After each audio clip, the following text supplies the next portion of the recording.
Hello दोस्तों, कैसे हो आप सब। उम्मीद करता हूँ आप सब अच्छे होंगे और अपनी पढ़ाई अच्छे से कर रहे होंगे।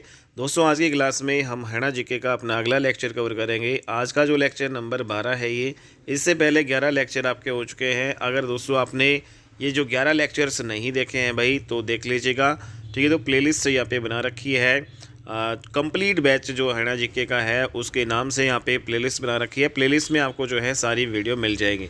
इसके अलावा दोस्तों जो ये आपका ऑब्जेक्टिव जो जो क्लासेस हैं, सब्जेक्टिव भी आपका जो साथ साथ चल रहा है दोस्तों। सब्जेक्टिव अगर आप वीडियो देखना चाहते हो, डिटेल में हरियाणा जीके पढ़ना चाहते हो, तो भी दोस्तों उसकी प्लेलिस्ट से बना रखी है अलग से।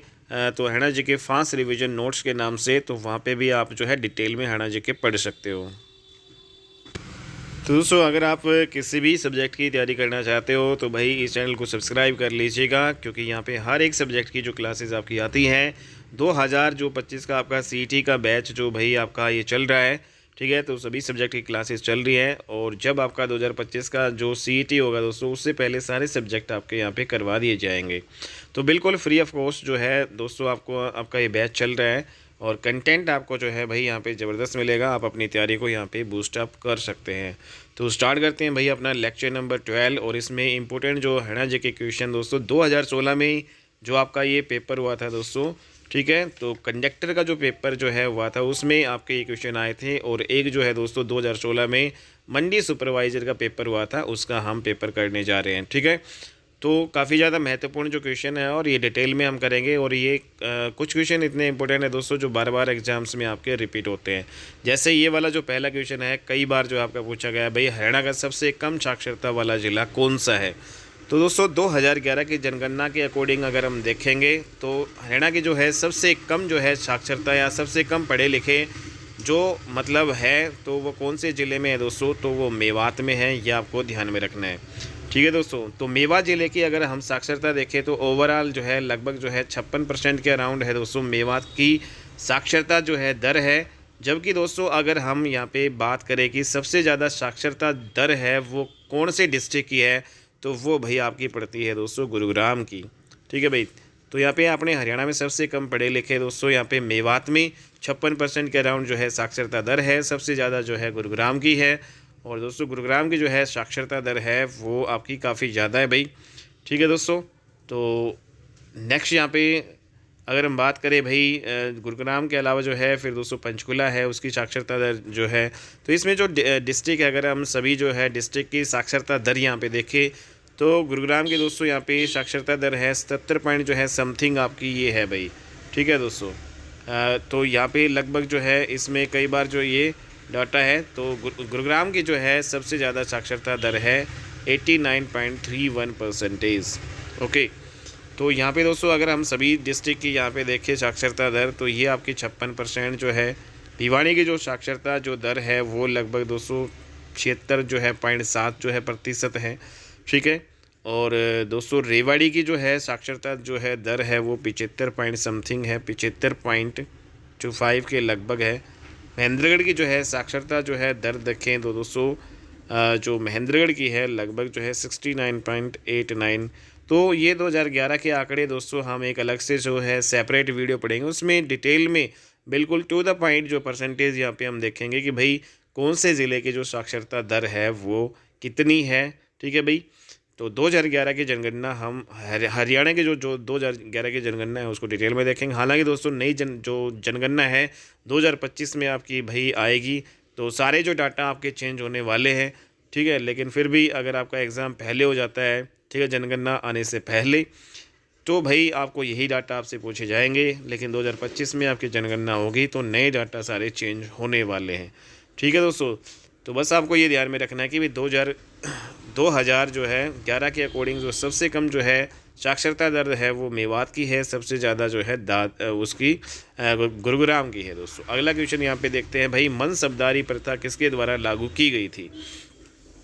तो दोस्तों मनसबदारी जो प्रथा है, ये प्रथा जो है स्टार्ट की गई थी अकबर के द्वारा। ठीक है दोस्तों, तो अकबर के द्वारा ये स्टार्ट की गई थी। मुग़ल साम्राज्य की एक प्रशासनिक जो प्रणाली है। और दोस्तों ये 1595-96 में जागीरदारी जो प्रथा के स्थान पर आरंभ ये की गई थी। ठीक है, ये आपको ध्यान में रखना है। 1595-96 की बात है। तो एक जो है प्रथा होती थी जागीरदारी, ठीक है, जागीरदारी, ठीक है। तो जागीरदारी जो प्रथा है उसके स्थान पर जो है ये आरंभ की गई थी मनसबदारी जो है प्रथा, ठीक है दोस्तों। तो मतलब यहाँ पे मनसब मनसब मनसब का मतलब क्या होता है, अरबी भाषा का एक शब्द है, और मनसब का मतलब होता है रैंक या स्थिति, ठीक है।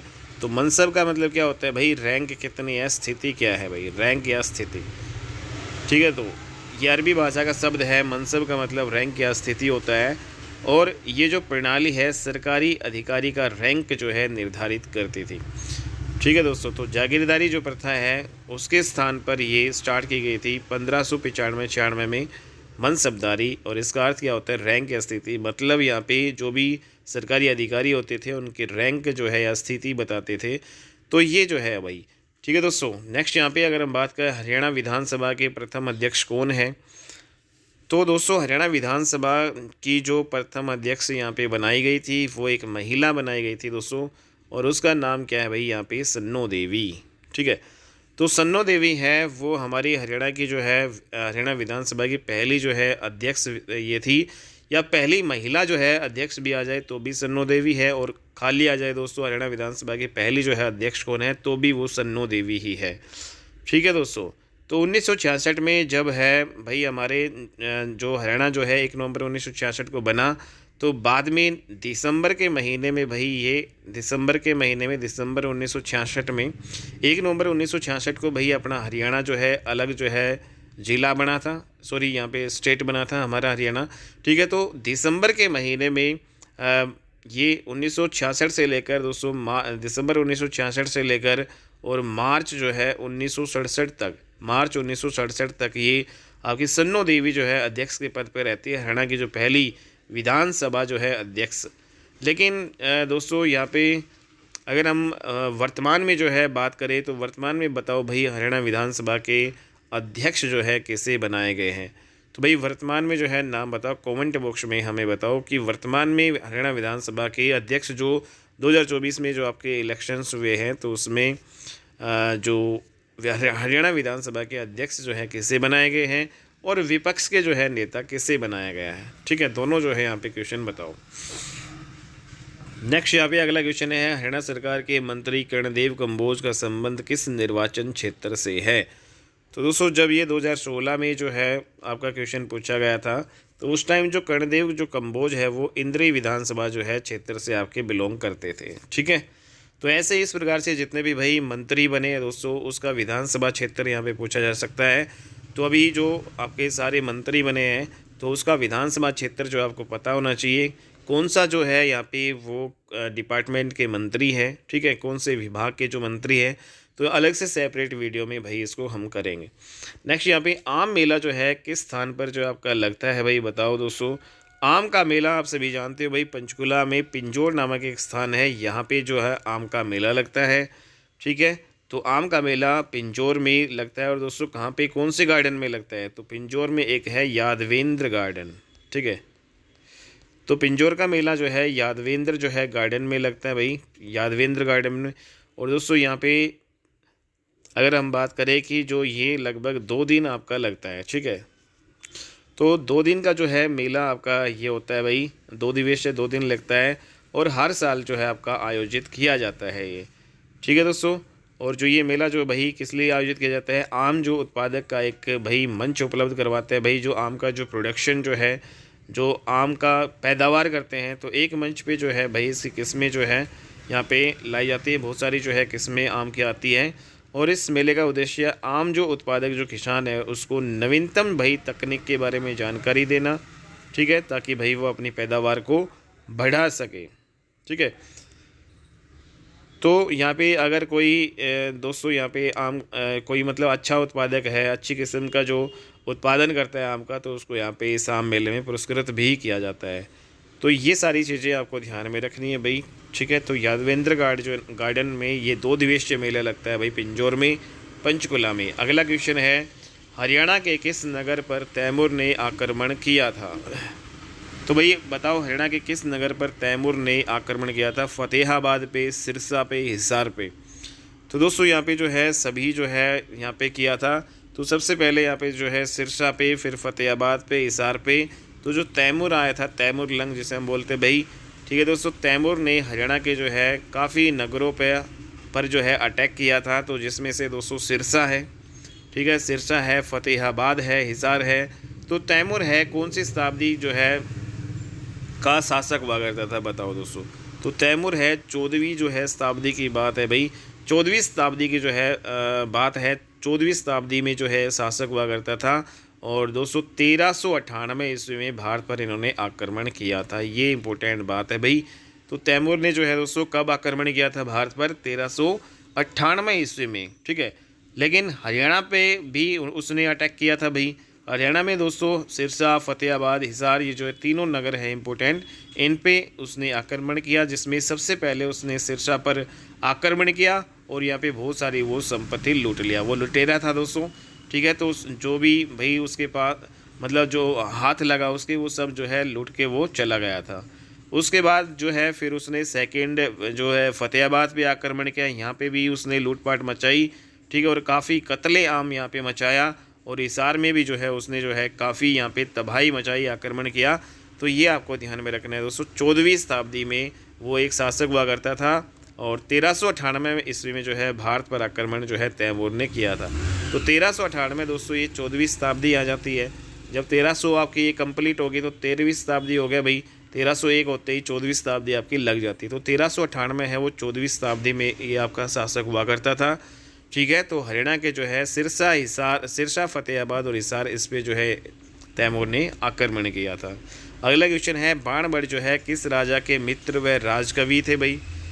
तो दोस्तों जो यहाँ पे राजा हर्षवर्धन के जो मित्र कौन थे, या यहाँ पे बात करें भाई राजा हर्षवर्धन के मित्र कौन थे, तो राजा हर्षवर्धन के जो मित्र हैं वो भाई आपके कौन थे भाई? बाणभट्ट, ठीक है दोस्तों। क्वेश्चन ये भी आ सकता है भाई राजा हर्षवर्धन के मित्र का नाम बताओ। तो दोस्तों ये बाणभट्ट है वो राजा हर्षवर्धन का मित्र भी था और राजा हर्षवर्धन का राजकवि भी था, ठीक है। तो बाणभट्ट जो है किस राजा के मित्र या राजकवि थे? तो हर्षवर्धन जो है राजा थे, आप सभी जानते हैं भाई, थानेसर के जो है आपके राजा थे, ठीक है। और थानेसर जो है नामक राजधानी इन्होंने जो है बनाई अपनी पहली, ठीक है। कुरुक्षेत्रा में जो है आपका ये पड़ता है भाई थानेसर। और जो हर्षवर्धन है इसने अपनी जो दूसरी राजधानी दोस्तों कन्नौज को बनाया था भाई। कन्नौज कहाँ पे पड़ता है दोस्तों? यूपी में। तो दूसरी राजधानी जो है इन्होंने अपनी बनाई कन्नौज में। तो इम्पोर्टेंट है दोस्तों थानेश जो बाणभट्ट। तो बाणभट्ट है ये 7वीं जो है शताब्दी में जो है आपके संस्कृत के कवि हुआ करते थे। हालांकि जो दोस्तों ये जो आपका बाणभट्ट है संस्कृत का आपका एक कवि था भाई, ये आपको ध्यान में रखना है।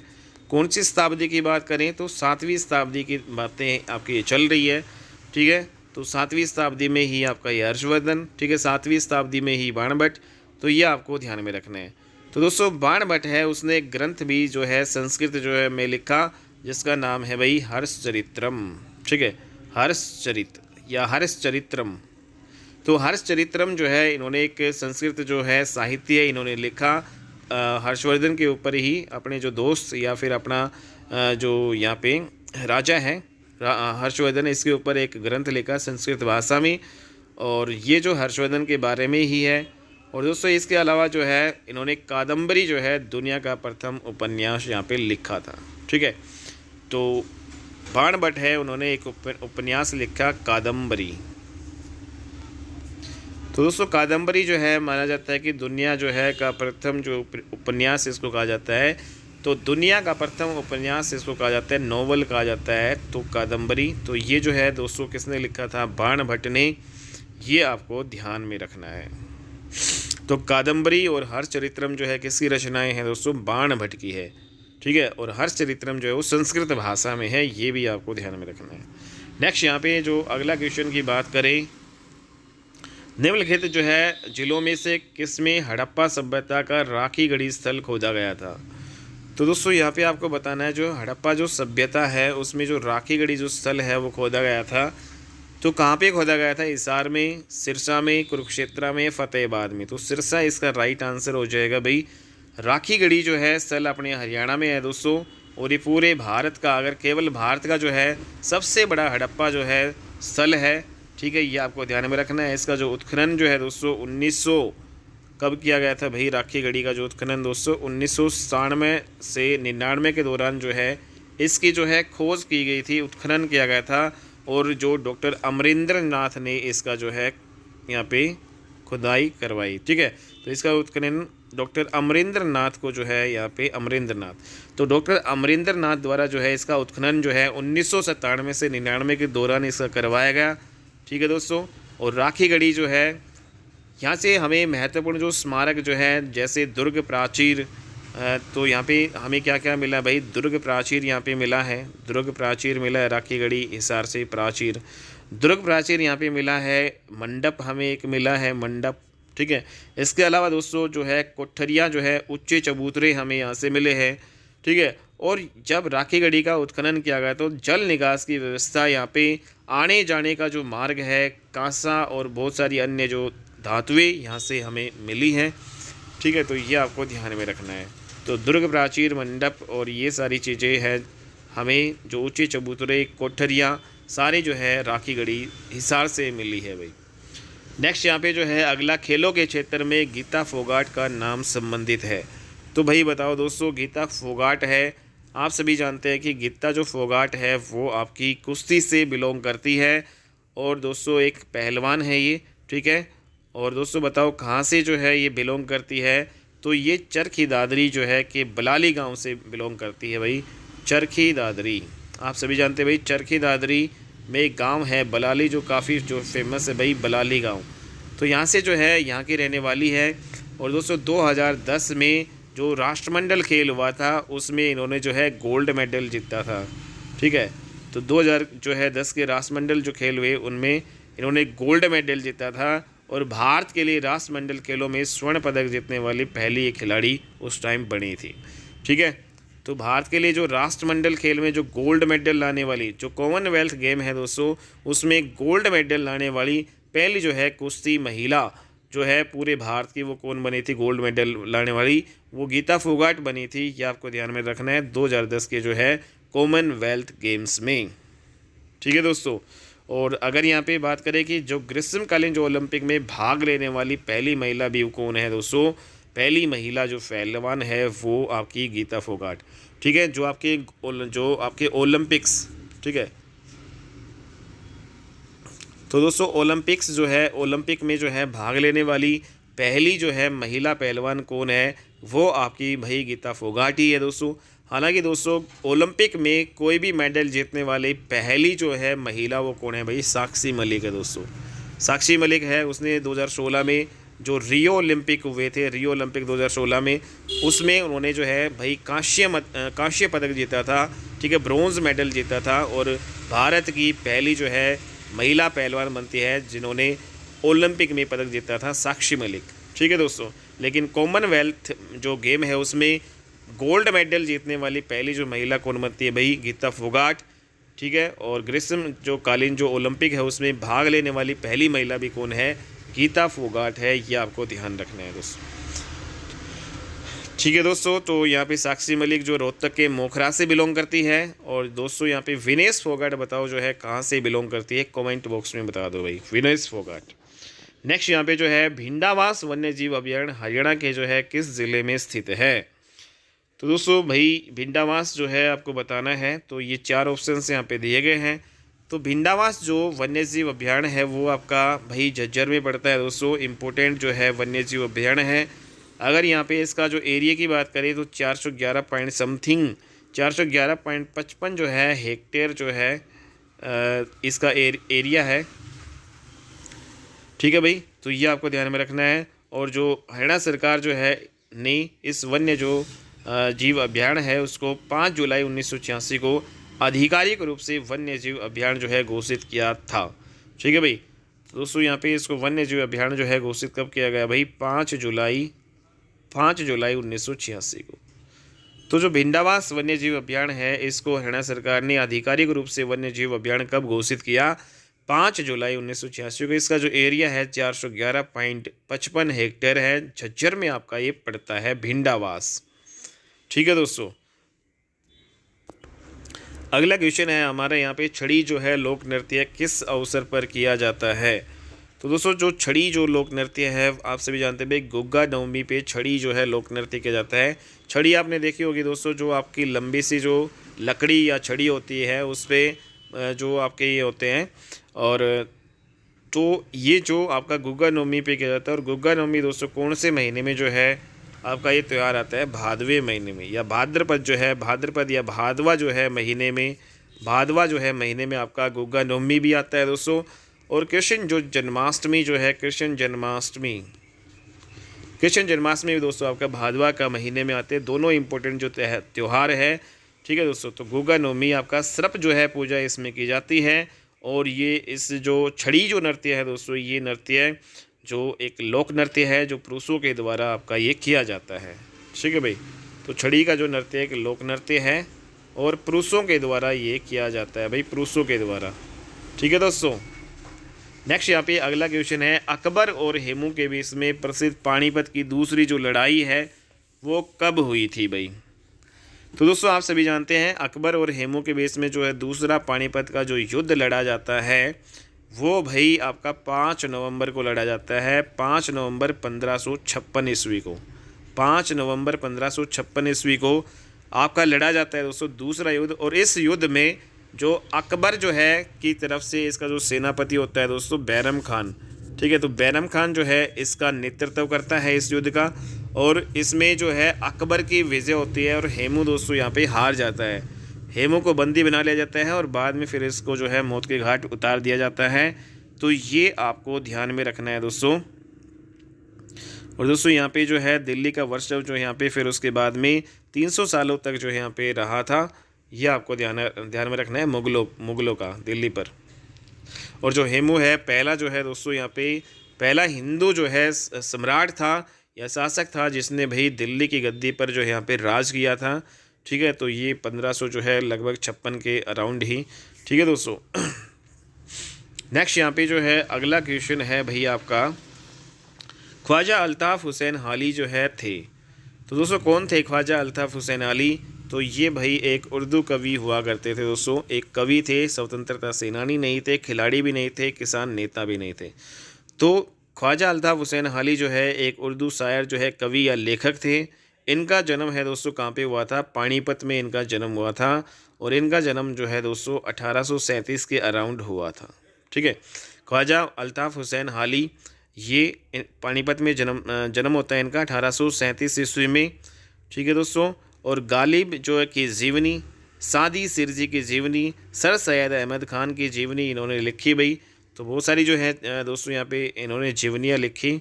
एक तो यहाँ पे अगर देख लेते हैं तो गालिब की जीवनी, ठीक है। तो किस किस की जीवनी लिखी दोस्तों? यहाँ पे गालिब की जीवनी यहाँ पे इन्होंने लिखी। सर सैयद अहमद जो है ख़ान की जो है जीवनी इन्होंने लिखी, ठीक है। और सादी सिरजी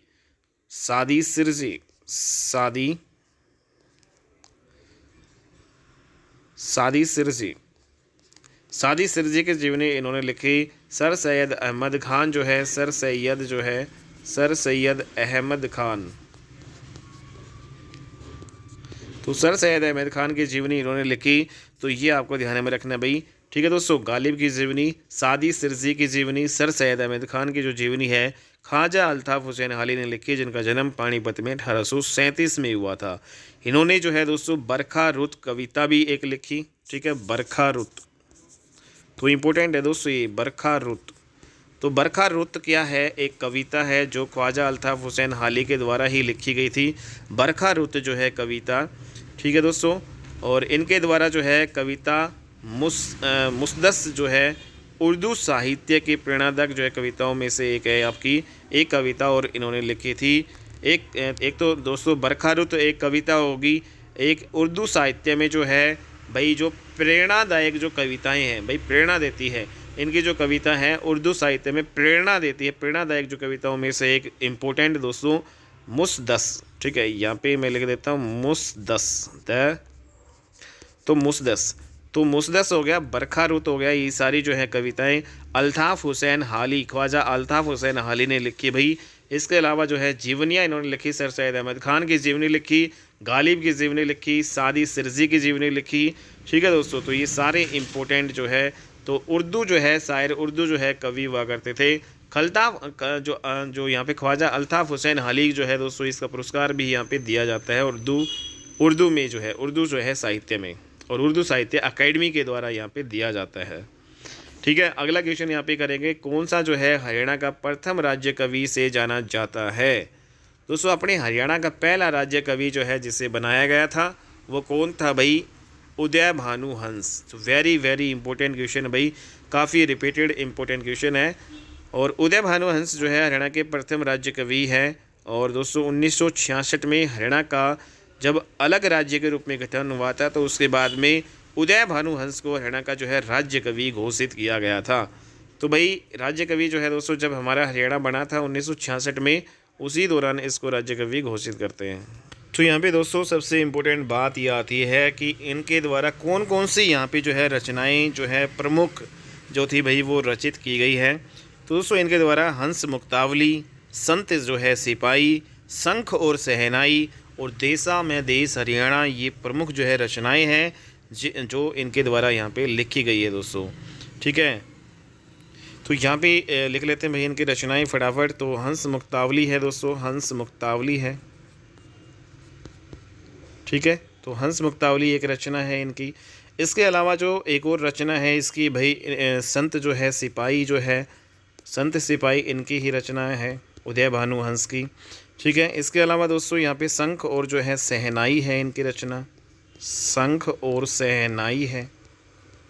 और दोस्तों सबसे इम्पोर्टेंट यहाँ पे देसा में देश हरियाणा, आप सभी जानते हैं भाई, ये सुना होगा देसा में देश हरियाणा।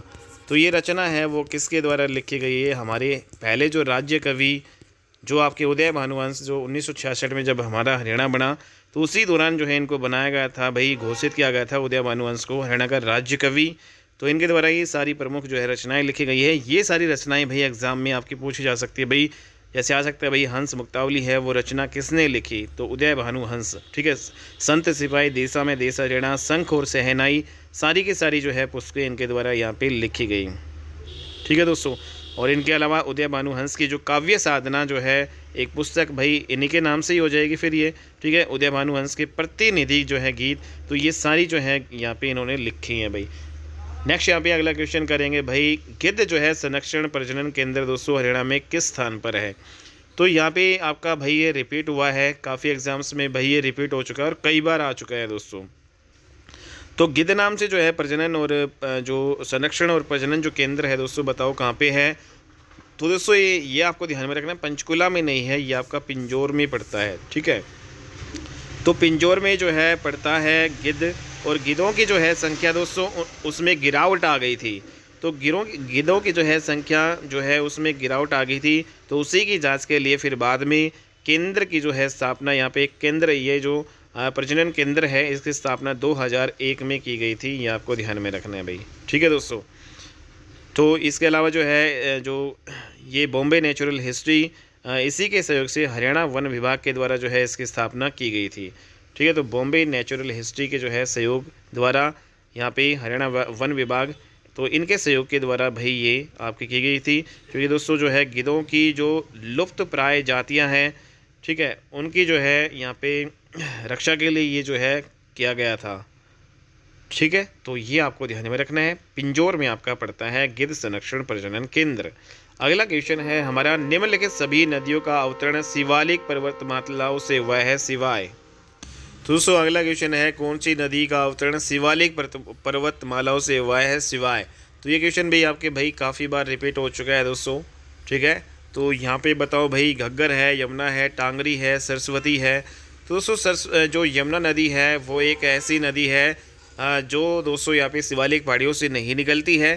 तो यमुना नदी है दोस्तों, ये आपकी कहाँ से निकलती है, ये आपकी हिमालय के जो आपका हिमालय है वहाँ पे एक बंदरपुर जो है चोटी से यहाँ पे निकलती है यमुनोत्री ग्लेशियर। तो यमुना है दोस्तों, यमुनोत्री ग्लेशियर में यहाँ पे एक बंदरपुर जो चोटी है वहाँ से निकलती है यमुना नदी। इसके अलावा जो सारी जो है भाई नदियाँ, घग्गर है, टांगरी है, सरस्वती, सारी की सारी जो है शिवालिक पहाड़ियों से ये दोस्तों निकलती है।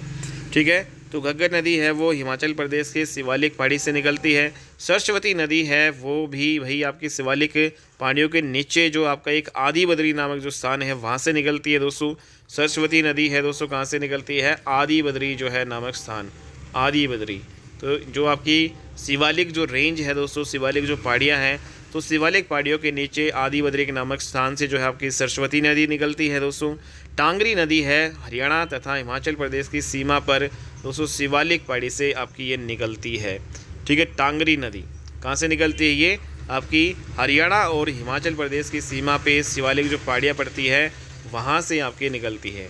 ठीक है भाई। नेक्स्ट यहाँ पे लोकसभा में हरियाणा राज्य के प्रतिनिधियों की संख्या कितनी है, ये भी भाई कई बार आपका आ चुका है। तो दोस्तों लोकसभा में हरियाणा के 10 सीटें हैं भाई।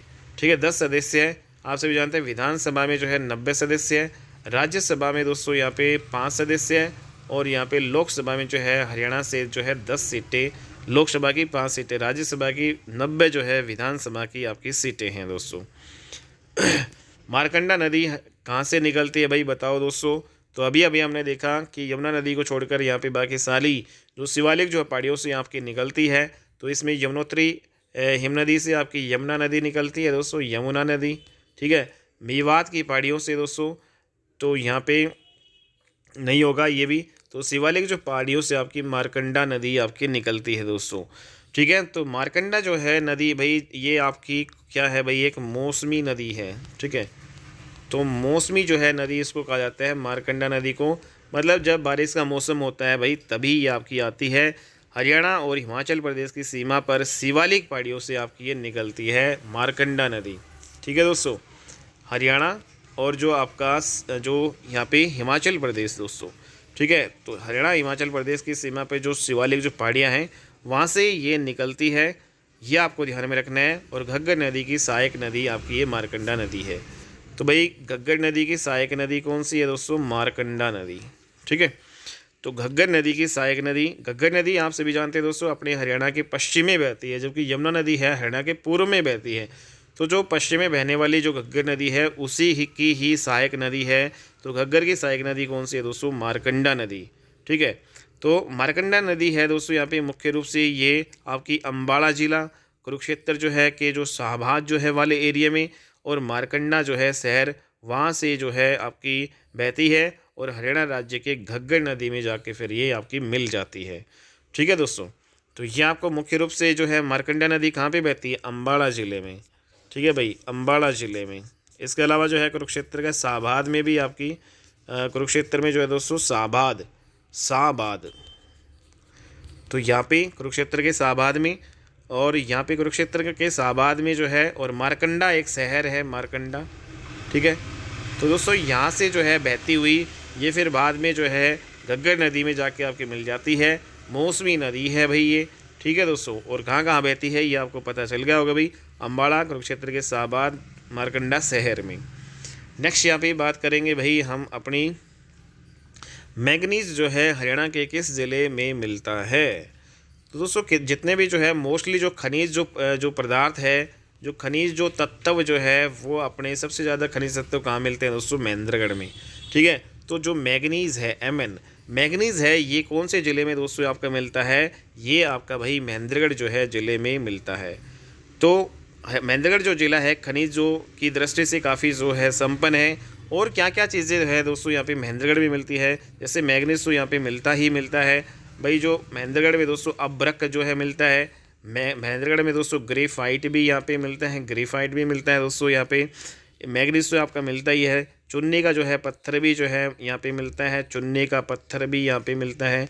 इसके अलावा दोस्तों यहाँ पे जो लो एस्क मिलता है। ठीक है, लोह एस्क जो है यहाँ पे मिलता है। ठीक है, एस्बेस्टस जो है दोस्तों यहाँ पे मिलता है। ठीक है, और संगमर जो है संगमरमर भी यहाँ पे मिलता है। काइनाइट जो है काइनाइट भी यहाँ पे मिलता है, संगमरमर भी यहाँ पे मिलता है। तो ये बहुत सारे जो खनिज तत्व जो है सबसे ज़्यादा खनिज तत्व हरियाणा के किस ज़िले में मिलते हैं दोस्तों, महेंद्रगढ़ में। ठीक है, तो ये आपको ध्यान में रखना है भाई। ठीक है, लाख जो है लाख की चूड़ियाँ दोस्तों यहाँ पे मिलती है। ठीक है, तो लाख यहाँ पे पाया जाता है। तो बहुत सारी चीज़ें यहाँ पे दोस्तों मिलती हैं। अगला क्वेश्चन है फरीदाबाद ज़िले में कौन सी जो है फैक्ट्री है दोस्तों।